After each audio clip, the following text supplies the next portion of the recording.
There are few companies who start from India and they are started by young people who doesn't have that kind of a background in terms of into sales, into connections or into networking. Because B2B sales over a time I understood it's always about networking. Right. Sales will happen via that. Obviously, over a time when you become a big brand, people come automatically to the platform, but they are hardly 2% of it. Right.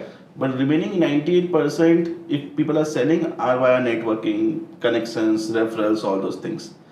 What someone needs to do, like if someone is just starting today, like in order to reach out to customers, like obviously me as an individual will not have so much of money to spend in all the aspects, Right. events, hiring good enterprise level sales people, or having putting money into branding. What are few things a new age startup or a company, I'm not talking about tools. I'm Right. talking about the B2B proper SaaS products. Can Right. be AI SaaS product also. I feel there are two major things that any person or any startup guy needs to focus on. One is obviously very obvious answer, digital marketing. He has to create his profile, he has to create organization's profile on LinkedIn and on social media, but majorly also look at the places his target audience is at. So for example, if although you are a B2B tech company, but if your solution is very industrial or very tech oriented, then LinkedIn would be a better place. But if it's more on a social media front, if you are trying to connect with people, if it's something on that sort, then you have to do it on Facebook. The second aspect, which is the most crucial aspect, is attending offline events. Like I said, after COVID, the boom of digital media happened. Everyone knows about digital marketing. Everyone wants to get into it. Excellent. But when it comes to B2B tech marketing, you cannot leave the significance and the major focus that an offline event creates. Networking is one of the major things. And whenever we talk about B2B SaaS, the sales cycles are usually very long. It's never like a 1 week thing. You meet today, the next week it's decided and it's sold. The sales cycles sometimes go up to 7 to 8 months. Correct. So if you keep connecting with a person on email, on webinar, or on just calls, it doesn't make that kind of impact, the impact that an offline face-to-face conversation creates. One thing my present director, I really like one aspect that he says, that when we talk about B2B marketing and sales, it's not B2B or B2C, it's M2M, it's mammal to mammal.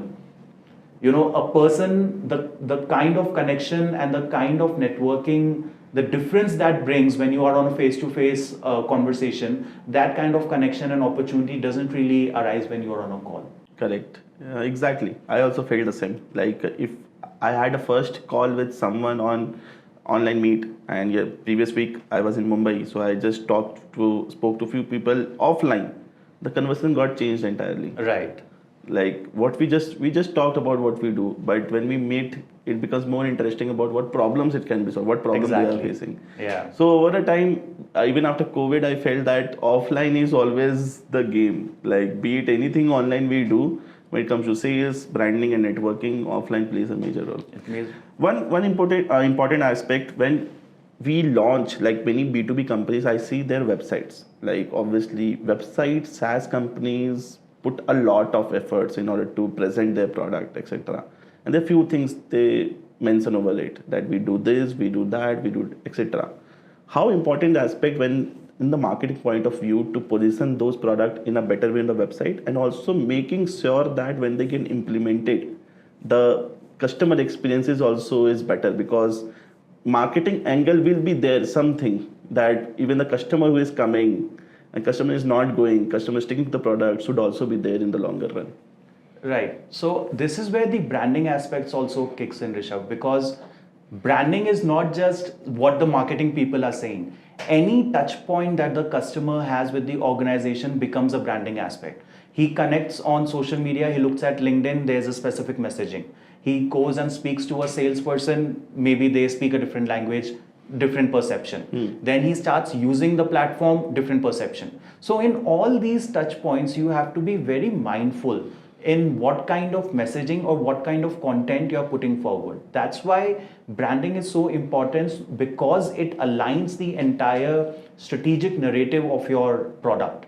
to when he visits to the website, to when he goes to a social media, when he speaks to a salesperson, and when he actually uses the product. So all these touch points is what has to be very aligned in the way they communicate what they want to say.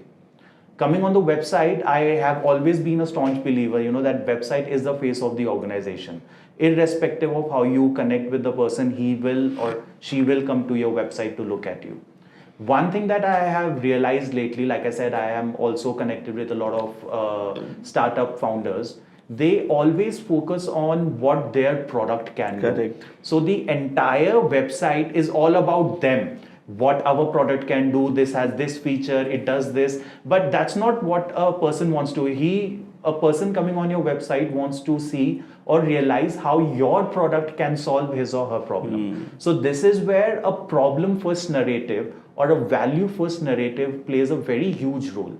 Because when a person is coming on the website, you just have 8 to 10 seconds to deliver what you want to deliver, to capture his attention so that he spends more time on your website.